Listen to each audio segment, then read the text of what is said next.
Esiet sveicināti klausītāji un skatītāji. Es esmu Dace Vintere un ar lielu prieku es paziņoju, ka raidieraksts Kas notiek medicīnā uzsāk nu jau savu otro sezonu.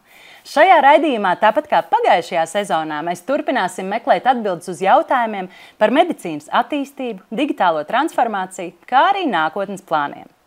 Un šoreiz stāsts būs par klīnikām. Pēc ģimenes ārsta apmeklējuma mūsu ceļi ved uz ambulatorisko aprūpi vai klīnikām, kurās mēs meklējam palīdzību pie mums nepieciešamā speciālista. Šodien mēs apskatīsim, kas notiek klīnikās no lielāko spēlētāju skatu punktu. Runāsim par viņu sasniegumiem, kā arī izaicinājumiem un nākotnes redzējumu. Es esmu lepna paziņot, ka mūsu raidījumā piedalās pārstāvji no 3 nozares lielākajiem līderiem. Un tāpēc šodien uz raidierakstu es esmu aicinājusi tātad vispirms medicīnas centra ARS valdes priekšsēdētājs Māris Andersons.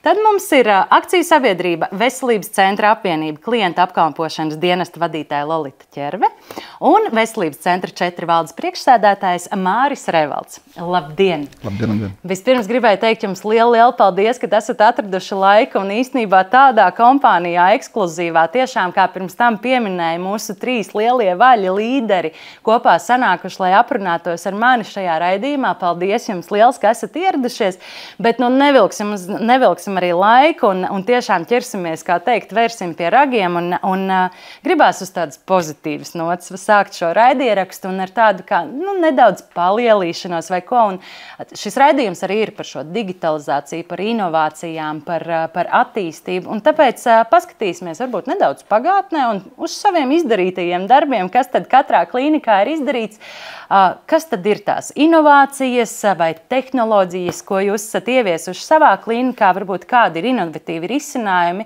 ir kļuvuši par tādu kā neatņemu sastāvdaļu jūsu klīnikā. Varbūt tiešām dāmām priekšroka, Lolita, lūdzu, pirmā atbilde. Dace, paldies tev! Mums Veselības centra apvienībā tajā brīdī, kad mēs sakam inovācijas, ar to mēs pirmām kārtām saprotam jaunākās paaudzes medicīnas tehnoloģijas, kas patiesībā ir vislielākā pievienotā vērtība mūsu skatījumā pacientiem. Mēs vēlētos, lai arvien vairāk sabiedrība arī zinātu un novērtētu to, cik lielā mērā šīs medicīnas tehnoloģijas pēdējo gadu laikā ir uzlabojušās, jo tā tas patiešām ir. Un tas ir tas, ko cilvēki varbūt tik ļoti redz tikai medicīnas profesionāļu ekosistēma. Un kā piemēru es varu minēt tādu vienkāršu lietu kā datortomogrāfija. Mums Veselības centra apvienībā ir jaunākās paaudzes datortomogrāfi, kas visi ir aprīkoti ar automātiskās pozicionēšanas moduli un mākslīgā intelekta moduli.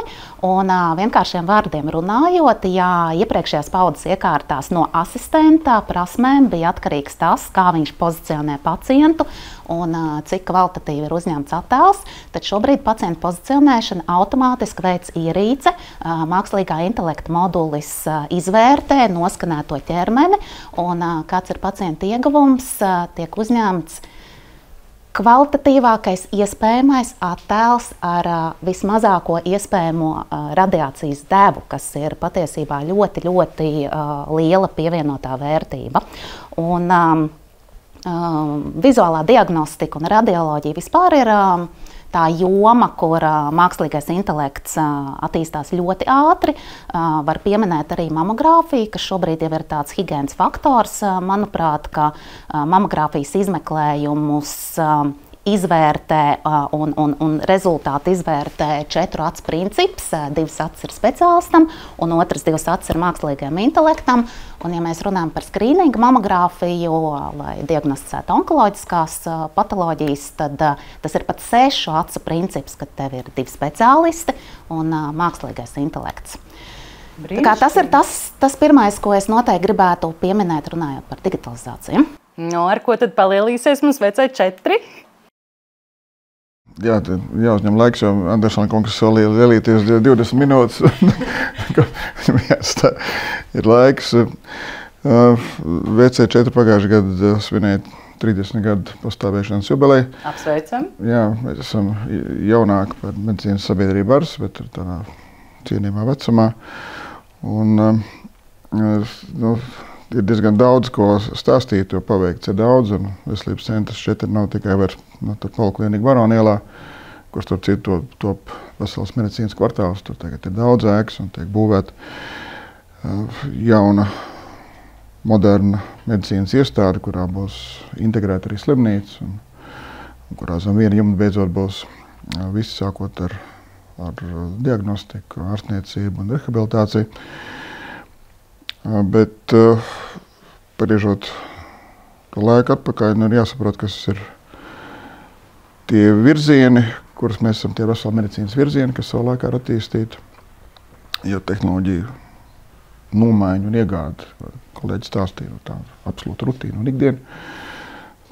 Protams, ka mēs arī vēsturiski darām, bet es gribu varbūt pievērst uzmanību tam, ka mēs attīstam kaut kādus virzienus. Un medicīna kādā virzienā attīstās, tad nākotnes medicīna ir saistīta ar prevenciju un personalizāciju.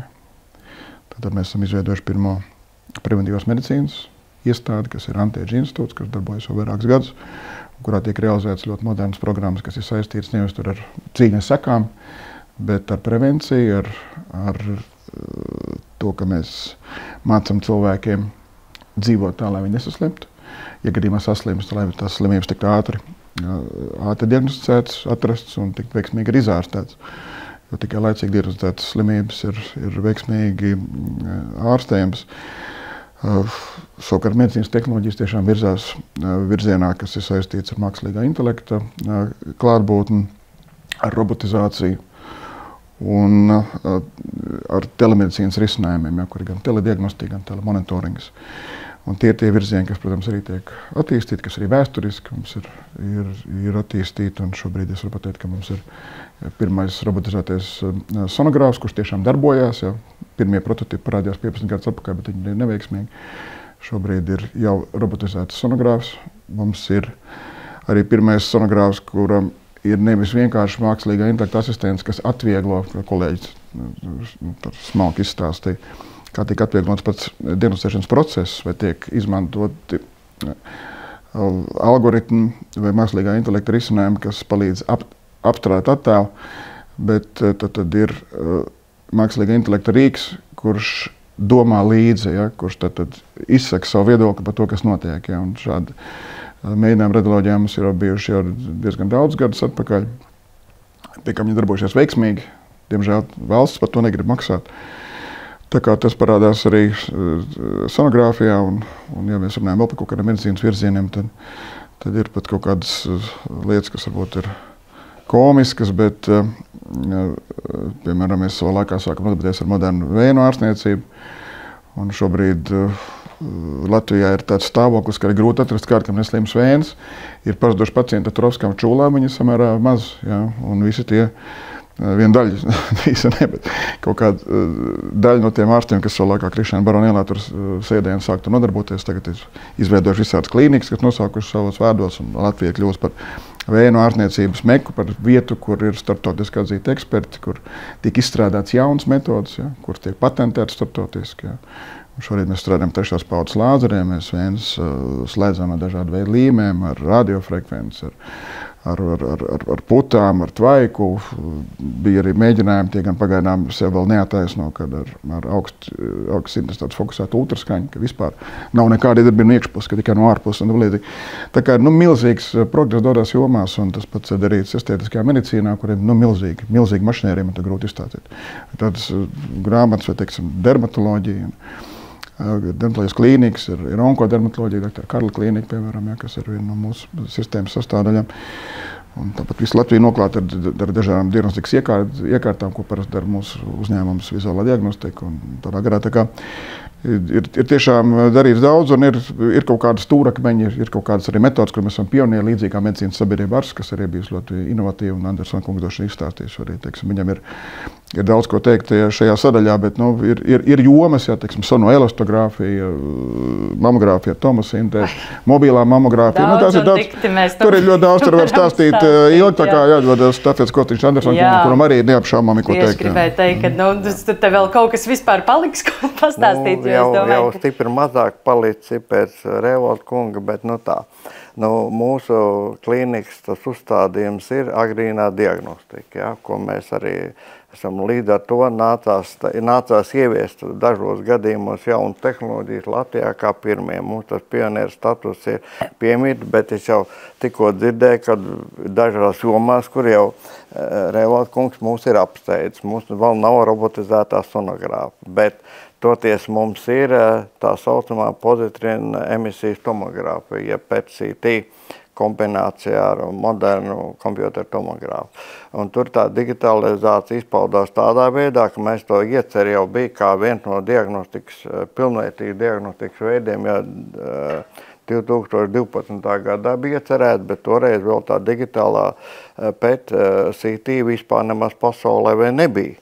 Bet kamēr mēs nonācām līdz tam pirmam pirkumam, tikmēr bija izgudrots, Philips kompānija bija pirmā, kura pasaulē izgudroja un ražošana ievies Izrēlā, Haifā, digitālo pozitronu emisijas tomogrāfijas modeli.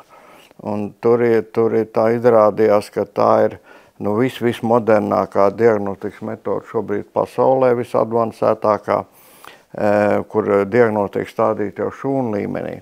Vēl mums ir visticamāk vienīgā iekārta Latvijā ir tāda, kurā darba stacija, kurā tas morfoloģiskais izmeklējums, ko veic datoru tomogrāfu, šitai gadījumā 3D aparātu. Vienā darba stacijā tiek savienots ar funkcionālu izmeklējumu, ko veic tas pozitronu emisijas tomogrāfs.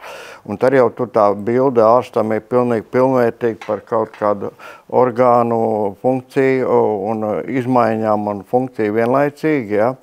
Un tā digitalizācijas pakāpe izpaužās tādā veidā, ka analogo iekārtu var atrast pusmilimetra veidojums, bet ar to digitālo versiju jau var 2 mm, puscentimetra veidojums. Ar digitālo versiju var jau 2 mm veidojums atrast 2,5 reiz mazāks. Un vēl tā digitalizācijas pakāpe izpaužās tā, ka 2 reiz mazāk vajag to izotopu lietot izmeklējumam, jo tas aparāts ir 2 reiz ātrāks par analogo versiju. Līdz ar to ir gan diagnostisks iegūms, gan mazāks apstarojums pacientam un personālam un tā tālāk tā joprojām. Tā kā tas ir tas, ko mums atlicis vēl palepoties pēc doktora Revolta, bet vēl ir daži vēsturē mazliet atgriežoties, ir dažas lietas, ko mēs esam pirmie ieviesuši Latvijā, un par to arī patiesi lepojamies. Ja pasaulē izgudrot bija nierakmeņa skaldītājs apmēram 80. gadā ieviesies, tad Latvijā 96. gadam nierakmeņš ņēma ārā vaļējas operācijas veidā. 96. gada 1. jūlijā mēs pirmie ieviesam šajos te platumgrādos to digitālo ekstrakorporālu litotripsoru, kas saskauda akmeņus jau atsakot no attālumu, ja, un cilvēks izšķur ārā smilšu veidā tur pēc tam. Tas bija viens tāds. Otrs bija tas, ko mēs ieviesām 2000. gadā, pirmo privāto magnētiskās rezonances iekārtu. Pirms tam bija 2 universitātes slimnīcās, pirmais privātais, 3. valstī bija Vērsā. Vairāk jau tur pirmais privātais datoru tomogrāfu teorija mār bija. Pirmais 64 lāņu tomogrāfs arī bija, pirmais 320 lāņu tomogrāfs arī bija, bet tā jau ir jau vēsture. Tagad mēs esam pārgājuši uz tiem digitāliem PET izmeklējumiem, bet tas patiešām izrādījās viss advancētākā izmeklējuma metode, kur ar to analogo versiju tas nemaz nebija iespējams, bet ar digitālo versiju, jau mums ir 2 tādas iekārtas Astarielas klīnikā un Kodolmedicīnas klīnikā Pārdaugavā, bet ar to digitālo versiju var stādīt diagnozu šūnu līmenī, un sevišķi svarīgi tas ir pirmkārt onkoloģijā un hematoloģijā, bet ar to digitālo versiju var arī izmeklējums veikt kardioloģijā, sirds izmeklējums, arī traumatoloģijā, ortopēdijā, visādi trutaini saslimšanas, kaulu smadzeņu var diagnosticēt. Visbeidzot var izmantot neiroloģijā, ko var, piemēram, agrīna Alzheimeru var diagnosticēt. Tā slimība nav izārstējama, bet viņi bremzējama moderniem medikamentam, ja viņi agrīni atklāja. Tā arī tur tam PET izmeklējumam būtiski priekšrocība. Visbeidzot ir vēl pavisam būtiski priekšrocība ir tāda, ka var atrast epilepsijas perēkļus bērnu vecumā. Ja? Un tas nozīmē to, ka tos var izoperēt un atbrīvot no tās kaitas to cilvēku uz visu atlikušo mūžu. Un tas ir ļoti būtiski tādā ziņā, ka tā slimība ir tā saucamā krītamā kaita, jeb epilepsija, izpaužas maz, ka tu nevar strādāt augstumā, nevar viens iet peldēties, nevar braukt ar mašīnu un tā tālāk. Bet tā personība degradējās gadu gaitā, jo bērnībā un bērnu slimnīca pie mums sūta uz izmeklējumiem tos bērniņus. Mums sadarbība notiek ar abām universitātes klīnikām arī onkoloģija, hematoloģija sūta galvenokārt austrumu slimnīcu, tā skaitā plaušu slimību centrs un bērnu slimnīca un arī Stradiņa uroloģijas gadījums, vēl tur cits. Un Stradiņa slimnīca savukārt, tās bērnu slimnīca savukārt sūta tos bērniņiem to epilepsiju diagnostiku. Ja mēs noteikti cieši sadarbība ar universitātes klīnikām, jo faktiski, tā iznācis, ka Latvijā to pašu modernāko metodi privāta klīnikas ieviesuši. Trešais dators, trešais pētī pieejams ir Jūras medicīnas centrā, bet tas ir analogais modelis tam digitāli un tomēr nekāda priekšrocība. Bet kā backups ļoti labi noder arī tā iekārta, ja? Un bērnu slimnīca iegādājušies tādu stereotaks iekārtu, kur to epilepsijas pereklu var izoperēt, tas ir ļoti sarežģīti, tas ir iejaukšanās smadzeņu struktūrās, ļoti sarežģīti, tur ir tā svarīga, tā precīzā diagnostika, un arī ārstēšana arī gan svarīga, gan sarežģīta un gan svarīga, bet tā, apmēram tā, apmēram tā, bet es te uzreiz tomēr iejaukšos, jo, zini, es klausos, man tiešām ir tāds, ka wow, un man gribās tiešām uzrunāt skatītājs, klausītājs. Nav taču tajā mūsu valstī viss tik slikti, jo paklausoties tiešām, Latvija var, un tas diagnostika Latvijā ir ļoti, ļoti augstā līmenī, krietni augstākā kā daudzās pat attīstītās valstīs. Mums varbūt ir problēma ar ārstniecības metodēm, jo Latvijas medicīnas tirgus ir pārāk mazs un būs ārstniecības metodas, kas Latvijā nekad neieviesīsies, ja, kas ir ļoti reti vajadzīgs vai kas ir mega dārgas pagaidām, ko nevar pacelt. Ja, bet tiešām apsveicami, tiešām forši, un liekas, tas taču arī ir pats sākums, man liekas, jau Lolitu Pātri bišķīt norāva, noteikti vecajā arī vēl un vēl ir ko teikt, tāpatās arī abiem Māriem un viss un brīnišķīgi, bet un tāpēc arī gribās šajā raidierakstā tiešām pastāstīt, jo man jau no pirmā raidījuma, ka es taisīju, man likās, ka Latvijā tiešām notiek lietas, tiešām tiek domāts un darīts, un šobrīd ļoti, ļoti svarīgi ir šī digitalizācija, sākot no tā, kad ir tehnoloģijas, pēc tam jau arī, lai visi datu apmaiņas notiktu, viss. Un tad ir tā paradoxāli īstenībā, jo tad, kā mēs ieviešam jaunas tehnoloģijas, un jūs pilnīgi noteikti ar šo saskaraties savā ikdienas darbā, pēkšņi ir ārsti, kas strādā ar viņām, un tad rodās tāds jautājums.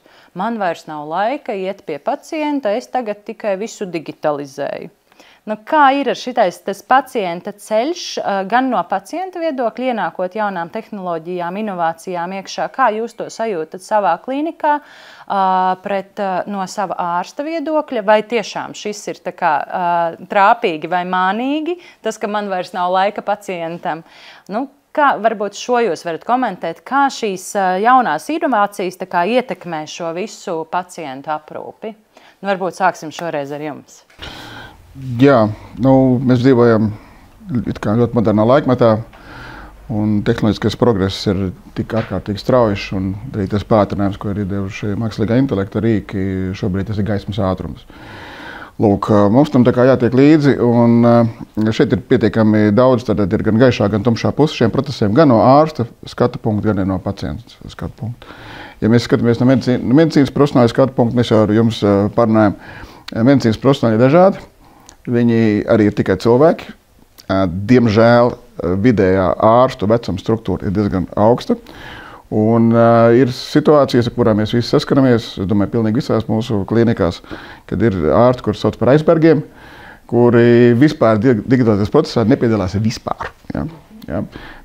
Lai darbinātu, personālo datoru, tiek izmantot medicīnas māsa, ja? un viņi nevar izdarīt vispār neko. Ir diezgan liels arī šāds ārstu īpatsvars vienā polā, un tur nekas visticamāk nemainīsies. Šie kolēģi ir tādā cienījamā vecumā, un viņi ir pieraduši pie tā, ka viņi digitalizācija nepiedalās gan arī vispār. Ja? Mēs esam spiesti izmantot asistentus, lai varētu veikt kaut kādas normālas darbības. Un ir otrs pols, kas ir jaunie advancētie, ja, kuriem tas viss patīk, kuriem viss iet ātri un rokas, kas redz tās priekšrocības, kas strādā moderni, un kas nodrošina arī komfortablu dzīvi arī tiem advancētiem pacientiem, ka arī tas viss patīk. Ja? Kas dzīvo, diemžēl, kas jau tā kā piedzīvoši ar telefonu rokās, man liekas, ka bērni jau piedzimstot tur telefonu. Ja sanāk, meitenes ķēra lelli un zēna mašīnu, tad tagad bērni ko ķer pirmo? Viņi ķer telefonu, ne? Telefons ir pirmā ierīce, un priekš šiem cilvēkiem, protams, kad viss patīk, viņi attālināti piesakās uz konsultācijām, viņi attālināti arī bieži konsultējās, ja, bet ja viņi fiziski atnāk, tad viņam ļoti patīk visus savus datus saņemt digitālā veidā, viņiem ir priecīgi, viņi tiek noglabāti un tiek izmantots gan tās sistēmas, ko mēs piedāvājam, gan ir arī vēl dažādi pakalpojumu sniedzēji no malas, kas piedāvā, teiksim, medicīnas datu glabāšanas risinājums. Bet tam ir vairāk tagad parādījušies. Ja? Tā kā tie ir tie laimīgie, advancētie un tā tālāk. Nu, pa vidu vēl kaut kāda vidējā paudze, kas to izmanto vairāk, mazāk daļēji. Bet nu, Latvijā medicīnas procesa digitalizācijas, mēs tie procesi, kas saistīti ar e-veselību un tā tālāk, diemžēl nav baigais veiksmes stāsts, un ar tādām valstīm, kā piemēram Izraela vai mūsu Baltijas reģionā, tāpat Igaunija, mēs diemžēl mēdzam atpalikt, bet ir valsts, kas ir atpalikušās, teiksim, Vācija, kur nav pat e-recepts joprojām, nav pat e-recepts Vācijā. Tā kā tā, un tas process ir bijis ilgs un sāpīgs, jāatvainojas visiem, gan pacientiem, gan medicīnas profesionāļiem, kuriem ir beigti nervi. Ja, jo jūs paši ziniet, kā sākās šis te frankensteiniskais stāsts par to e-veselību, ja, kura tika tur tērējot milzīgus līdzekļus, tika izveidot ārkārtīgi neveiksmīgi, un tad pēdējos 5 gadus tagad viņi kaut kā mēģina advancēt, un tagad ir pirmie sasniegumi, protams, ir kaut kādi funkcionāli modeļi, kas strādā. Un tā tālāk, tā kā mēs esam visā tajā iekšā, nākotne mums ir neapšaubām, ir digitāla, ja, tas ir skaidrs. Ja, protams, nāk vēl visi pārējie gan izaicinājumi, gan drošības izaicinājumi, un gan arī kiberdrošības izaicinājumi, kas mums nāk pāri, kas atkal medaļas otra puse. Un tā ir tāda, pie kā neviena sistēma arī nav pabeigta. Ja. Nekad, un Latvijas gadījumā īpaši jau mainās visādi normatīvi, un arī tā normējošā puse neļauj neko pabeigt, bet arī pēc būtības. Mēs zinām, ka jebkurš rīks, ja, viņš dzīvo savu evolūciju. Viņš kaut kādā brīdī ir labs un moderns, tad viņš pēc īsa brīža varbūt jau atkal grūti lietojams, jau lietotājiem nedraudzīgs un tādā garā. Tā ir tāda milzīga kopīga evolūcija, kurā mēs visi piedalāmies. Un nav kur sprukt, tā tas ir. Ja? Ejam līdz progresam, cik vien spējam. Par ko mums jābaidās, mums privātiem, diemžēl, nav nekāda atbalsta instrumenta no valsts. To mēs darām. Par to tas būs man atsevišķs jautājums. Jā. Varbūt paturpinot, Lolita, vai arī kā jūsu klinikā ir šī pacienta, šis ceļš, tātad, ko es uzdevu? Tā sākotnējais jautājums patiesībā bija par ārstu iesaisti digitalizācijas procesā, ko nozares kolēģis ir izvērs. Viņam ir taisnība, vienmēr būs minētie aizbergi, kam ir grūti mainīt savus paradumus, un tas ir liels izaicinājums. Bet tomēr manā pieredzē šie aizbergi, ļoti trafīgs salīdzinājums, ir mazākā daļa, jo tas, ko es redzu Veselības centra apvienībā, mums arvien vairāk ienāk jaunie nozares kolēģi. Varbūt tas ir tādēļ, ka mēs jau 10 gadus ieguldām mūsu medicīnas rezidentu atbalstā, un mēs esam mācību bāze Rīgas Stradiņu universitātei. Un mēs arī šos rezidents, kas pie mums, ja var tā teikt, trenējās, pēc tam redzam darbā kā jaunos kolēģus. Un viņi visi ir ar motivāciju un enerģiju atbalstīt un izmantot digitalizāciju, jo tieši tā telefons ir viņa ikdiena un tā ir ikdienas rutīna. Kā piemēru es varu minēt, pat negaidot dažādas valsts sistēmu kustības, dokumentu kopīgošanas virzienā.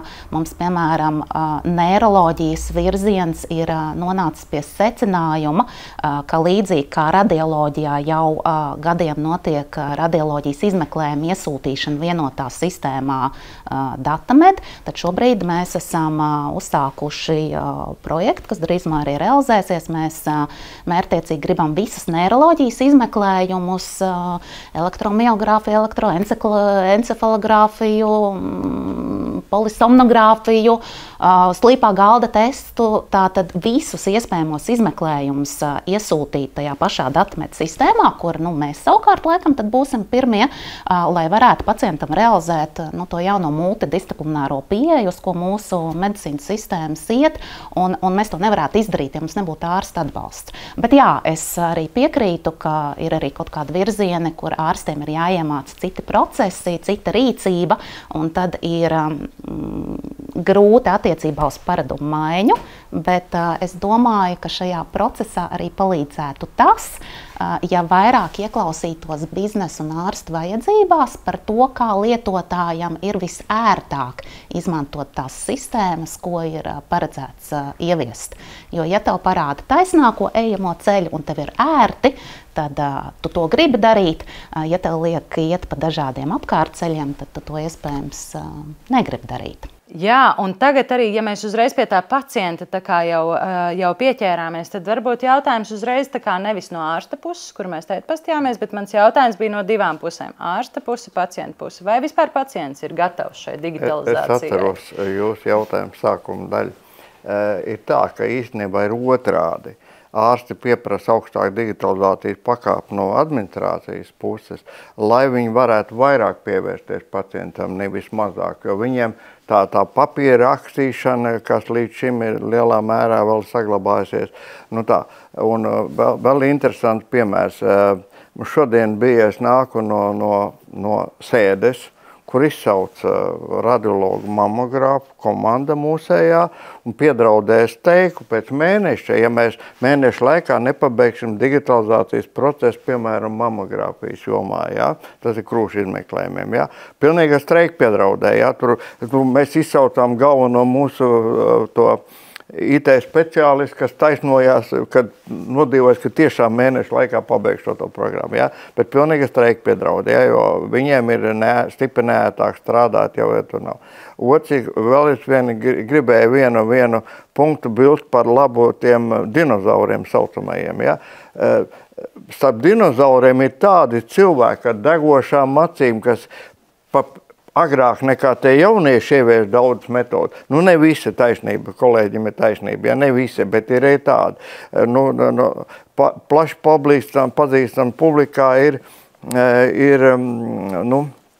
Lantmaņa kungs, kuram ir jau, cik es saprotu, pār 80, ja? Viņš tur mākslīgi intelektu izmanto tur nezinu kādiem projektiem. Ja? Tas pilnīgi nav vecuma saistīts kategorija. Tā. Par pacientu pieredzi varbūt arī vēl kaut ko piebilstams. Jā, un runājot par pacienta pieredzi, tad vismaz mēs Veselības centra apvienībā to digitalizāciju mēram, cik daudzus pacienta ceļa posmus līdz ārstam mēs esam spējuši padarīt ātrākus, vienkāršākus un pacientam ērtākus. Un tad, ja mēs runājam par to, kā sākumā minēja, Latvija var, tad Latvija patiešām var elektronisko pierakstu. Vismaz mums Veselības centra apvienībā mēs praktiski visus pakalpojumus esam palaiduši uz elektronisko pierakstu, un vairāk kā katrs trešais klients arī šo elektronisko pierakstu izmanto. Turklāt, lai atvieglotu klientam ceļu, viņš var ne tikai elektroniski pierakstīties, viņš var arī elektroniski apmaksāt, viņš var mūsu iestādēs elektroniski noformēt savu vizīti pie ārsta pašreģistrācijas kioskos. Un tas, ar ko mums vēl ir jāstrādā, un tas, ar ko tiek strādāts arī visas Latvijas veselības aprūpes nozarē, ir par tiešām saņemto rezultātu digitālo kopīgošanu, lai gadījumos, kad pacientam ir ārstniecības procesā jāiesaista vairāk speciālisti, kas atrodas iespējams dažādās nozares klīnikās, lai šie rezultāti būtu pieejami absolūti visiem. Bet tas, ko, manuprāt, mēs kā Latvijas medicīnas nozara daram veiksmīgi, mēs pacientam vismaz to sākotnējo ceļu posmu līdz ārstam ļoti atvieglojam. Un šeit varbūt arī sabiedrība, tad, kad diskutē, vai ārsti ir pieejami, parasti mēdz teikt, nē, nav pieejama, bet runa jau ir par to valsts pakalpojumu pieejamību, kur mēs visi esam ierobežoti ar to, cik daudz finansējumu mums Latvijā medicīnā ir. Bet savukārt tas, ko mēs noteikti varam atvieglot ar šo pašu elektronisko pierakstu un arī tādiem rīkiem kā robotzvana atgādinājumi, kas ir salinkot kopā ar automātisko atteikšanos, ja pacients ir atteicies. Tikko kā tiek atbrīvot kāda valsts pieraksta vieta, viņa automātiski ir pieejama citiem pacientiem, un mums arī daudz pacienti ir teikuši, ka izrādās, ka tas mīts, ka nevar pierakstīties pie speciālistiem daudzus mēnešus, sabrūk tajā brīdī, kad tu mērķtiecīgi skaties kaut kādus digitālos rīkus, un tu ieraugi, kur viena vieta ir parādīsies, kur cita vieta ir parādīsies. Nu jā, un tagad mēs jau lēnu gari jau pie tāds vēl viens jautājums - finansējums. Te es uzreiz došu vārdu arī tad varbūt Revolta kungam arī, tu kā vismazāk runājis, tagad no pēdējās. Bet finansējums. Vispār šobrīd zinu, valstī ir visādi digitalizācijas projekti, kā mēs atbalstam, finansējam digitalizācijas slimnīcās, viskaut kur, tomēr privātais sektors, kuru jūs pārstāvat. Vai jūs arī jūtat kādu atbalstu no valsts, kādas jums ir iespējas vispār, vai tie ir projekti arī kādā formātā, tā kā jūs spējat īstenībā šo visu tā kā pacelt, par ko jūs runājat? Jā, mēs kāda no mūsu struktūra vienībām izmanto kaut kādas LIA piedāvātas rīkus, kas kādreiz pat reiz ir pēdējā laikā tiek piedāvāti. Diemžēl, jāsaka, un tas skar mūs visus, 3, tie atbalsta instrumenti, kādus piedāvā valdība, piemēram, valsts medicīnas un arī pašvaldības medicīnas iestādēm, tādus mēs, diemžēl, nesaņemam. Un tad pamatā visi tie procesi, gan lai uzturētu esošās informācijas sistēmas, kas, kā es teicu, ir dzīvi organismi, un kur uzturēšana ir dārga un lētāk nekādīgi nepaliek. Ja? Jo tās prasības tikai aug, un kā jūs šīs te ekosistēmas būtībā, kādās mēs sākam dzīvot. Tā kā pa brīvu mēs dabūnam tikai e-veselību, kas tur darbojās nevienmēr perfekti. Pēdējā laikā ir tikai kaut kāds tik normāls progress, un tāpat ir dažādi norāvieni. Par pārējiem mums jāmaksā ir pašiem no sava budžeta. Un tas ir diezgan liels spiediens, jo, kā es arī minēju, nav tikai tīri šie risinājumi un viņu ieviešana. Ja par mums, kā par lielām iestādēm, sīkās iestādes tas neskar, bet mums lielām iestādēm ir ļoti vēlreiz nopietni datu aizsardzības risinājumi, daudz augstākā līmenī, un kiberdrošības risinājumi, kur ir jaunas tagad direktīvas nāk no Eiropas Savienības, kuras viss ir jāievieš, un tur matceļā stāvs. Ja? Tas, protams, ir ļoti dārgi. Tā ir gan tehniskā infrastruktūra, gan tie ir, kas saka, dažādi programmu produkti, kas ir jāievieš. Un, jā, tas kļūst arvien nozīmīgāk un arvien dārgāk. Un tas arī vispār ir jāsaprot, ja gadījumā klausās arī pacienti, mums tas viss ir kaut kādā veidā jāieliek, diemžēl, arī pakalpojumu cenā. Ja? Ja, un, tur tad ir arī atšķirības starp varbūt kādu laimīgo ārstu, kurš tur kaut kādā dzīvoklī, piemēram, ir psihoterapeits, ja, un viņam neko no tā visa nevajag, ja, un tas ir kaut kas viens.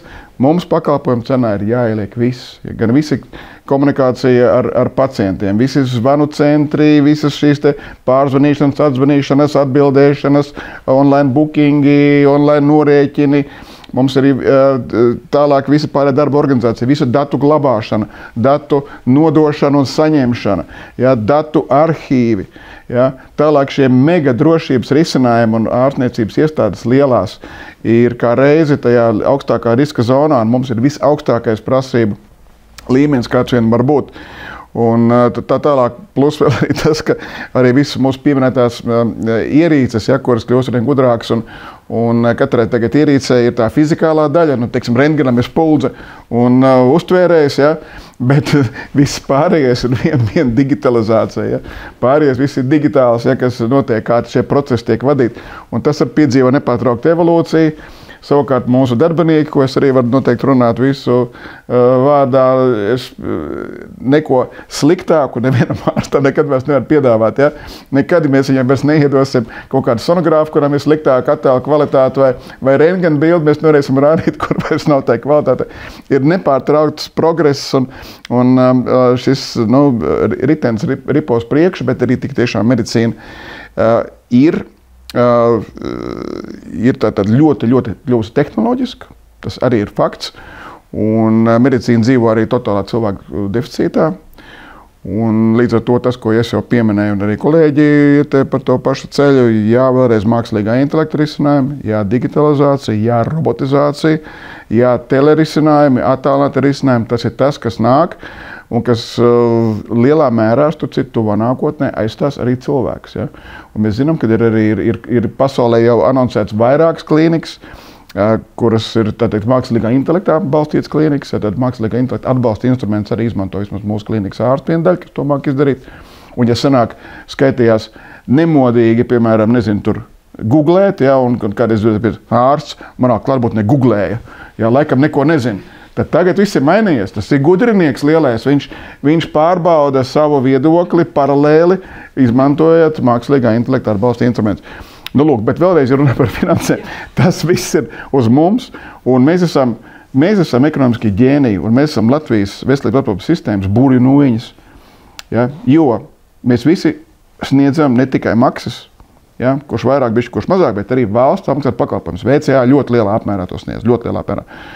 Un mums maksā identisku cenu, kā visam šim te valsts un pašvaldības tariem. Tieši tā pati cena. Ja? Un viņiem kaut kā nesanāk. Lai viņiem kaut kas notiktu, ir vajadzīgs nepārtraukt Eiropas Savienības investīcijas, vietējais pašvaldība. Ja? Mēs to izdarām. Ja? Pēdējā laikā vienīgi jāuzslavē veselības ministrija ir par to, ka pēdējā laikā mums ir kļuvuši pieejami šie Eiropas Savienības atbalsta rīku tehnoloģiju nomaiņa. Ja? Bet tas ir tie kaut kādi pēdējie 3 gadi. Pirms tam tas nebija nekad. Bet, diemžēl, IT infrastruktūrai mums nekādas palīgi instrumentus nedod. Un mēs mākam, ja, par šiem smieklīgiem cenām nodrošināt kolosālu tehnikas progresu, augsta līmeņa pakalpojums, kas neatšķirās maksas sektorā no valsts apmaksātā. Ja? Mēs to esam izdarījuši. Un mēs esam nenormāli izmaksu efektīvi. Ja? Vai mūs par to mīl?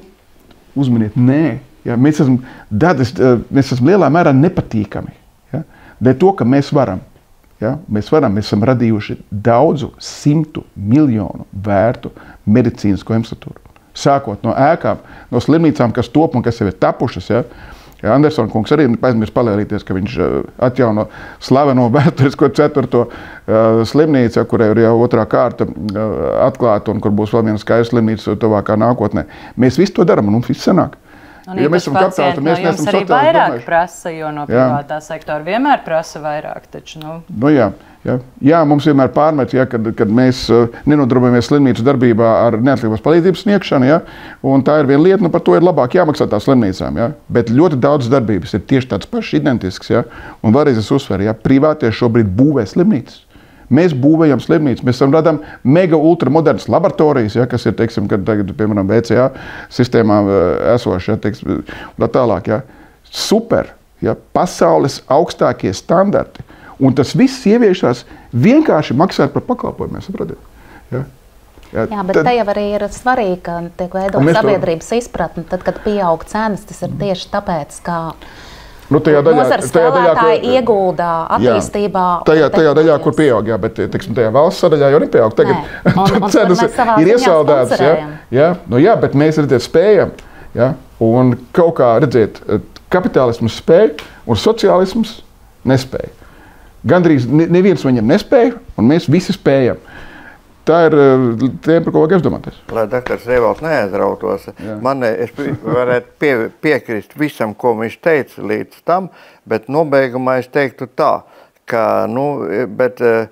ir zināms gandarījums, ja, ka mēs jau visu to tiekam galā, ko viņš tā lai aprakstīja, mums ir valsts palīdzība, jā, būtībā, gauži minimāli. Vienā Eiropas līdzfinansējuma projektā mums tur bija daži iekārtas nopirkām pirms 10 gadiem. Un šogad mums neliels cipars pievienojas digitalizācijas vienam projektam, bet tas ir tik ļoti nebūtiski pret procentu. Es tikko izreitināju galvā 45. daļa no mūsu gada apgrozījuma. Mums bija šogad palīdzība digitalizācijas projektā ar Eiropas līdzfinansējumu vienā tur pārsimt tūkstoši. Ja? Nu, tā ir nieka nauda pret mūsu apgrozījumiem. Ja?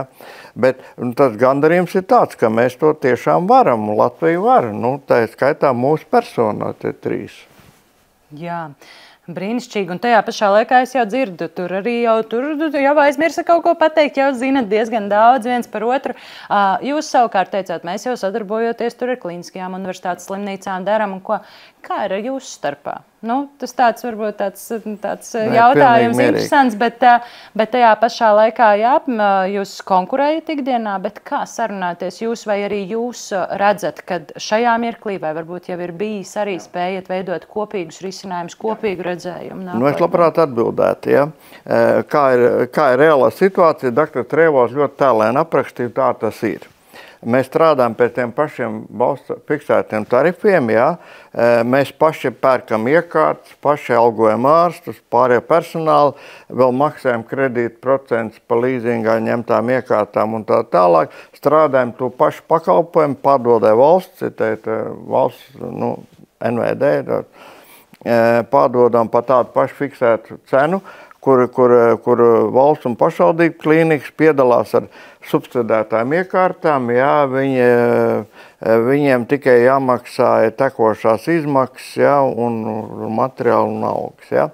Visnotaļ veiksmīgi konkurējam, jā, bet kas attiecās uz to administrācijas līmeni, nu, tur mums ir sliktāks sadarbības elementi. Tur mums privāti sektors sadarbojas tā, ka nav citu variantu. Dažkārt tā mēdz būt, ka, piemēram, bērnu slimnīcā iziet no ierindas datortomogrāfs uz vairākiem mēnešiem. Mums tur viena filiāla ir tur daži kvartāli attālumā, tad viņi kādu laiku izmantoja mūsu datortomogrāfiju. Nu, piemēram, tas ir tāds, jā.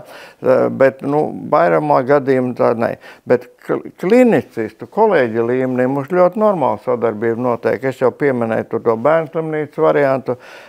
Iepriekšējā reize es minēju tos stereotaks aparātu, kuram vajadzīgs tā mūsu diagnostiskais potenciāls ir tur to epilepsijas perēkļu diagnostikā un tā tālāk. Ja.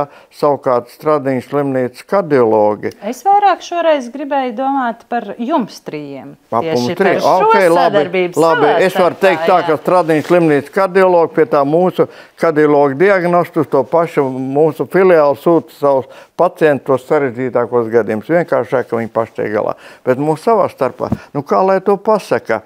Mēs skaitamies it kā konkurenti savā starpā, bet mēs sen esam sapratuši. Mums ir kopīga organizācija, kas dibināta laikam 2094. gadā, es pareizi atceros, jā, vada dibināta. Tas ir Veselības aprūpes darba devēja asociācija, kas būtībā ir privātu uzņēmumu vadītāja īpašnieku asociācija. Jā. Un tā mēs tur skaitamies konkurenti savā starpā, bet īstenībā mēs sen esam sapratuši, ka mums ir pārāk daudz kopīgi elementi. Ja? Tā konkurence izpaužās kā veselīgas sacensības savā starpā, kas visnotaļ gan mūsu paši interesēs, gan pacienti interesēs dabīgi. Bet kopīgs mums ir pastāvuši iekārta, drausmīga digitalizācija, drausmīga birokratizācijas pakāpe, nepietiekams finansējums, ja, e-veselība. Es gadījos klāt pie tiem pirmsākumiem, kur tika, kāpēc tā e-veselība ir tik kliba, tāpēc, ka tur tika savāktas 4 toreiz pirms daudziem gadiem IT kompānijas, kur uzrakstīja katru savu programmas sadaļu e-veselībai, bet neviens nepajautāja lietotājiem, ko tur vispār viņiem vajag uzradīt. Un tad, tā kā lietotāji sāk lietot, izrādās, ka tas produkts ir tik ļoti klips, ka vispār viņi ļoti grūti lietot. Pēdējā laikā ir neliela uzlabojuma, ir tas taisnība. Ja? Bet nākošais ir tās, mums ir tā valsts sistēma ar nepietiekamu finansējumu, ar negodīgu konkurences radītiem apstākļiem, ja tur subsidēt, un tā vaina visi iekš tam, ka tajā valsts sistēmā ir nepareizs tarifi, un politiķi nekādīgi nevar vienoties, normāli tarifi ieviest, un ja tajā universitātes klīnikā ir nepietiek finansējumi, tā viņa subsidētām iekārtām piedalās tajā maksas pakalpojumu tirgu, konkurējot ar mums, kur mums ir jāpērk gan iekārtas, gan algas jāmaksā un tā tālāk. Vēl ēkas mēs paši būvējam. Viņi subsidētām iekārtām, telpās, kas ir no mūsu nodokļiem uzturēts un tā tālāk. Ja? Tur pamatā ir tas. Un pamatā ir, es saskatu, ka tur ir liela politiska nevarēšana vai negribēšana, jo, ja tur izveidot normālu tarifu, tad atklātos, ka mūsu valstī pa valsts apmaksātu medicīnu stipri mazāk būtu pieejami, ja, kas tur paliktos pēc normāla tarifa.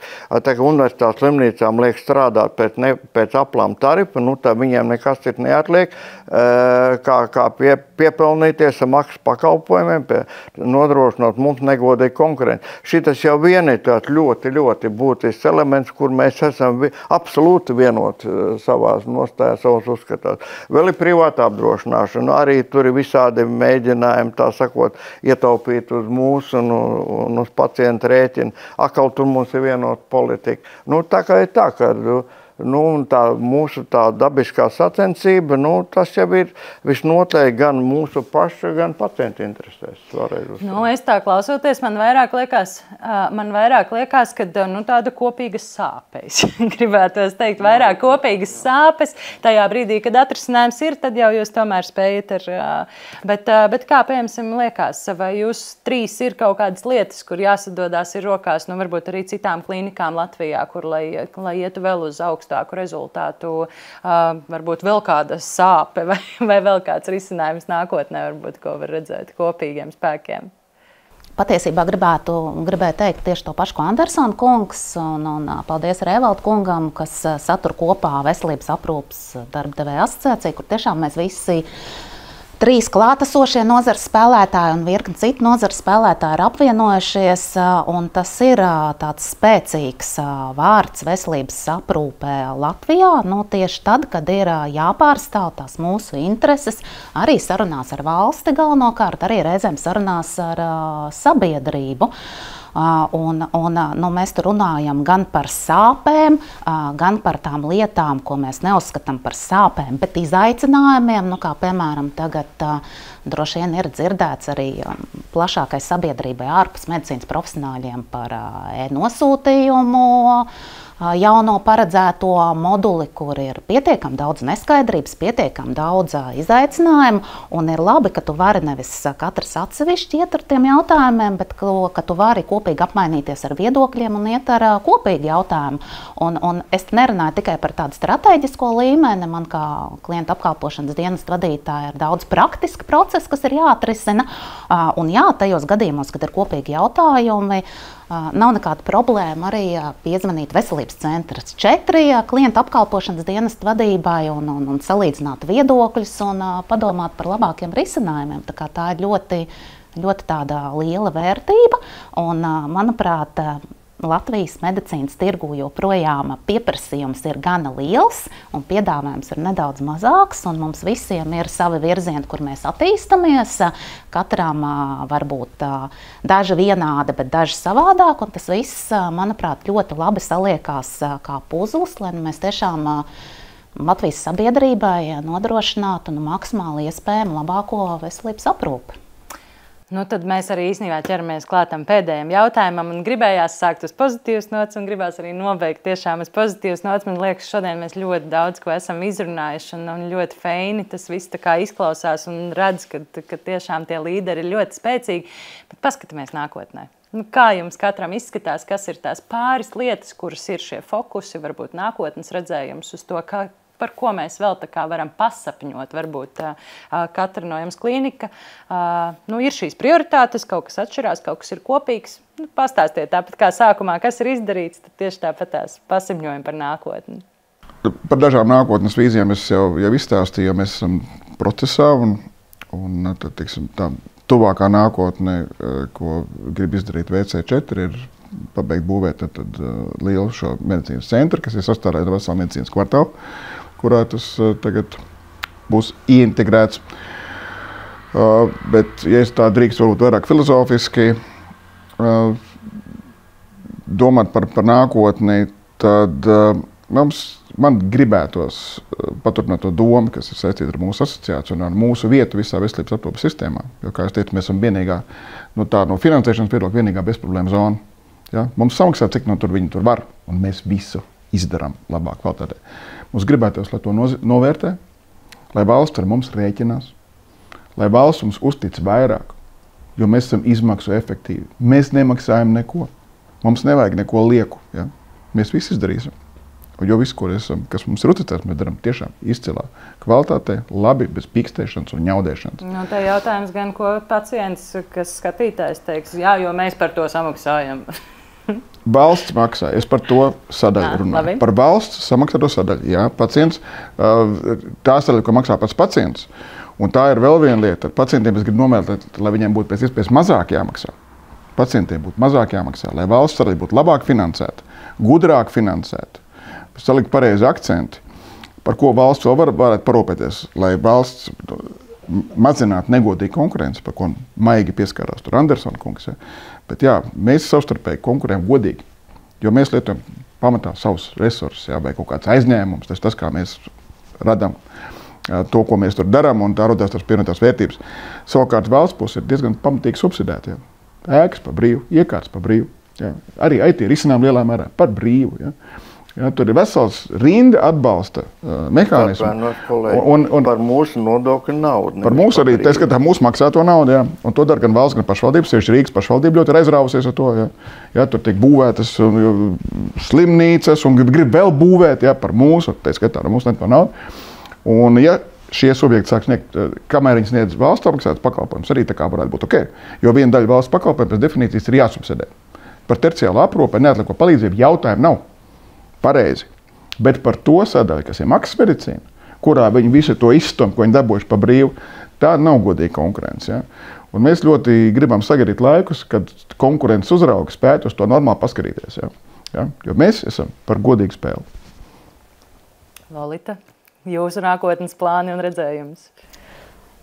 Jā, Rēvalda kungs ļoti precīzi pateica par to stratēģisko vīziju un redzējumu, un man pat nav ko piebilst. Mēs absolūti piekrītam Veselības centra apvienībā. Nu, tad es par tādām praktiskām lietām, jo atceramies, ka mūsu ierakstu klausās un skatās arī sabiedrība, kas nav medicīnas profesionāļi, un tad par tiem nākotnes projektiem runājot, arī mēs, tāpat tās kā nozares kolēģi, skatāmies, kas ir tās jomas, kur ir nepieciešams ieguldīt sabiedrības veselībā, un mūsu joma, nākotnes joma ir kardioloģija.